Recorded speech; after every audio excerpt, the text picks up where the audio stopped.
ഈ പരിപാടി കേവല വിനോദത്തിനായി മാത്രം നിർമ്മിക്കപ്പെട്ടതാണ്. ഈ കഥയിൽ ചിത്രീകരിച്ചിരിക്കുന്ന കഥാപാത്രങ്ങൾ, അവരുടെ പേരുകൾ, സ്ഥലങ്ങൾ, സംഭവങ്ങൾ മുതലായവയെല്ലാം സാങ്കല്പികം മാത്രം ആയതിനാൽ ജീവിച്ചിരിക്കുന്നവരോ മരിച്ചവരോ ആയ യാതൊന്നുമായി ഇവയ്ക്ക് യാതൊരു വിധ ബന്ധവുമില്ല. ഏതെങ്കിലും തരത്തിലുള്ള സാമ്യം തോന്നുന്നുണ്ടെങ്കിൽ അത് തികച്ചും യാദൃശ്ചികം മാത്രം.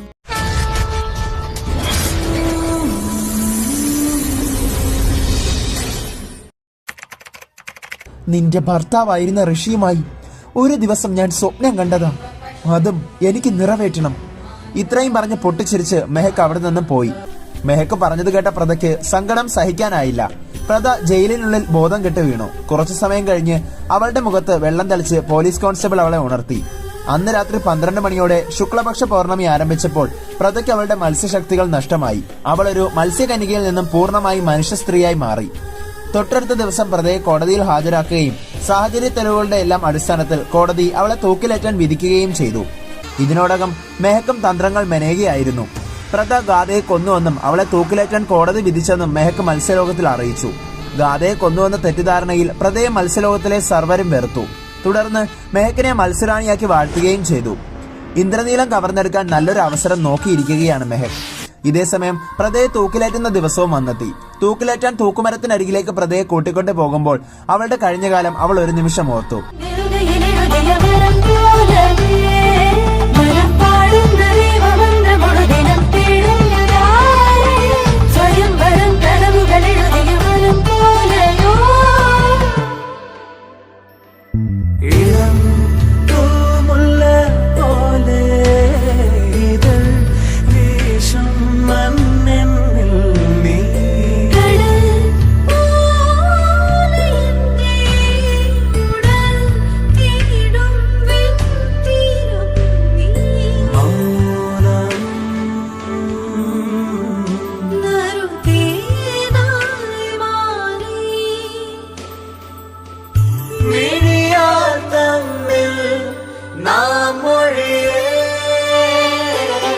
എന്തു നല്ല മുഹൂർത്തങ്ങളായിരുന്നു അതെല്ലാം.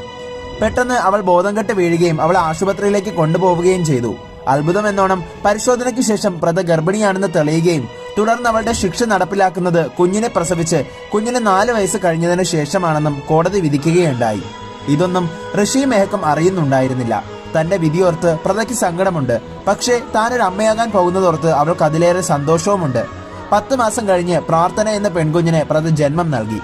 കുഞ്ഞിന് 4 വയസ്സാകും വരെ പ്രതയുടെ കൂടെ സെൻട്രൽ ജയിലിലായിരുന്നു ആ കുഞ്ഞ്. ശേഷം കുഞ്ഞിനെ സർക്കാർ അനാഥാശ്രമത്തിലേക്ക് മാറ്റി. അമ്മയിൽ നിന്നും അടർന്നു മാറിയ പ്രാർത്ഥനയും തന്റെ കുഞ്ഞിൽ നിന്നും പിരിയേണ്ടി വന്ന പ്രതയും ഒരുപാട് കരഞ്ഞു. പക്ഷേ അവരുടെ വിധി അങ്ങനെയായിരുന്നു. വീണ്ടും പ്രതയെ തൂക്കിലേറ്റുന്ന ദിവസം വന്നെത്തി. പ്രതയെ തൂക്കിലേറ്റി. ശംഖുമുഖം കടലിന്റെ തീരത്ത് കുറച്ചു മാറി പ്രതയ്ക്കായുള്ള ചിതയൊരുങ്ങി. പ്രതയുടെ ചിതയിലേക്ക് തീ കൊളുത്താനായി പോലീസ് കോൺസ്റ്റബിൾ തുടങ്ങി. ഇതേസമയം അനാഥാശ്രമത്തിൽ കഴിയുന്ന പ്രാർത്ഥന എന്ന 4 വയസ്സുകാരി കണ്ണടച്ച് പരമശിവന് മുന്നിൽ പ്രാർത്ഥിക്കുകയായിരുന്നു. മഹാദേവ, എന്റെ അമ്മയെ കാക്കണേ. പ്രാർത്ഥനയുടെ പിഞ്ചു മനസ്സിന്റെ യാഥാർത്ഥ്യം എന്നോണം അവൾ കരഞ്ഞുകൊണ്ട് അവളുടെ അമ്മയ്ക്കായി പ്രാർത്ഥിക്കാനായി തുടങ്ങി. ഇതേസമയം കടൽ തീരത്ത് ശക്തമായ കൊടുങ്കാറ്റ് വീശി. തിരമാലകൾ ശക്തിയായി കരയിലേക്ക് കുതിച്ചു കയറി. പ്രതയുടെ ചിത കത്തിക്കാൻ തുടങ്ങിയ വിറകുകൊള്ളിയിലെ തീ താനെ അണഞ്ഞു. ആകാശത്തു നിന്നും ശക്തിയായി മഴയും പെയ്തു തുടങ്ങി. ഇടിമിന്നലും കാറ്റും കോളുമായി പ്രകൃതി ആകെയൊന്ന് കുലുങ്ങി. കടലിന്റെ മാറ്റം കണ്ട പോലീസുകാർ ജീവനും കൊണ്ട് അവിടെ നിന്നും ഓടാൻ നോക്കി. ഇതേസമയം കടൽ തിരമാല പ്രതയുടെ ചിതയുൾപ്പെടെ കടലിലേക്ക് കൊണ്ടുപോയി. അല്പസമയത്തിനു ശേഷം പ്രതയുടെ ശരീരം മറ്റൊരു കടൽ തീരത്ത് വന്നടിഞ്ഞു. അത് നെന്മാറ കടൽ തീരമായിരുന്നു. മരിച്ചു കിടക്കുന്ന പ്രതയുടെ അരികിലേക്ക് നെന്മാറ കടലിന്റെ ആഴത്തിൽ നിന്നും ഒരാൾ കടന്നു വരുന്നു.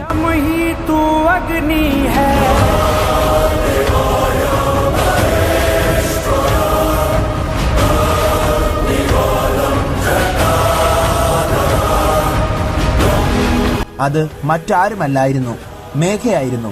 അതെ, മേഘ തിരിച്ചു വന്നിരിക്കുന്നു. മേഘ പ്രതയുടെ മരിച്ചു കിടക്കുന്ന ശരീരത്തിന് അരികിലേക്ക് വന്നു. കടൽക്കരയിൽ മുട്ടുകുത്തിയിരുന്ന് തന്റെ കഴുത്തിലെ മീനിന്റെ അടയാളമുള്ള മാല മേഘ പ്രതയുടെ കഴുത്തിൽ അണിയിച്ചു. ആ അദൃശ്യ ശക്തിയുള്ള മാലയുടെ ശക്തിയാൽ മരിച്ചുപോയ പ്രത അവളുടെ കണ്ണുകൾ തുറന്നു. തന്റെ മുന്നിലിരിക്കുന്ന ആളെ കണ്ടതും അവൾ ഞെട്ടി. ഇരുന്നിടത്തു നിന്നും മേഘ എഴുന്നേറ്റു. പെട്ടെന്ന് പ്രത മേഘയ്ക്ക് മുന്നിൽ മുട്ടുകുത്തിയിരുന്നു. പ്രണാമം മഹാമത്സ്യറാണി. അവിടുന്ന് എന്നെ സഹായിക്കുവാനായി വന്നുവോ? ഞാൻ മരണപ്പെട്ടതല്ലേ, പിന്നെങ്ങനെ ഞാൻ ജീവിതത്തിലേക്ക് തിരിച്ചു വന്നു? മേഘ പെട്ടെന്ന് പുഞ്ചിരിച്ചു. അതെ, മേഘ തന്നെ, മത്സ്യറാണിമാരുടെ എല്ലാം റാണി, മഹാമത്സ്യറാണി മേഘ. ഇന്നിതാ നിന്നെ രക്ഷിക്കാനായി വന്നതാണ് ഞാൻ. എന്റെ സ്വന്തം മകളെ രക്ഷിക്കാനായി വന്നില്ലെങ്കിൽ ഞാൻ പിന്നെ ആരെയാണ് രക്ഷിക്കേണ്ടത്? മേഘയുടെ വാക്കുകൾ കേട്ട പ്രത ഞെട്ടി. മകളോ? അവിടുന്ന് എന്താ പറഞ്ഞത്? മഹാമത്സ്യറാണി, അതേ പ്രത, നീ എന്റെ മകളാണ്. എന്റെയും മഹിയേട്ടന്റെയും ഒരേ ഒരു മകളാണ് നീ. കാലം നമുക്കായി കാത്തുവെച്ച നെന്മാറയുടെ റാണി, മത്സ്യറാണി. മേഘയുടെ വാക്കുകൾ കേട്ട പ്രതയ്ക്ക് ഒന്നും മനസ്സിലായില്ല. എന്താ റാണി അവിടെ നീ പറയുന്നതൊക്കെ? സത്യമാണ്, സത്യമാണ് പ്രത. ഇതെല്ലാം നിന്റെ അമ്മ മാന്യതയല്ല, ഞാനാണ് നിന്റെ അമ്മ. ഇനി ഞാൻ പറയാൻ പോകുന്നത് ഒരു കഥയാണ് പ്രത. 25 വർഷങ്ങൾക്ക് മുൻപ് നടന്ന കഥ. നീ കേൾക്കണം, നീ അറിയണം.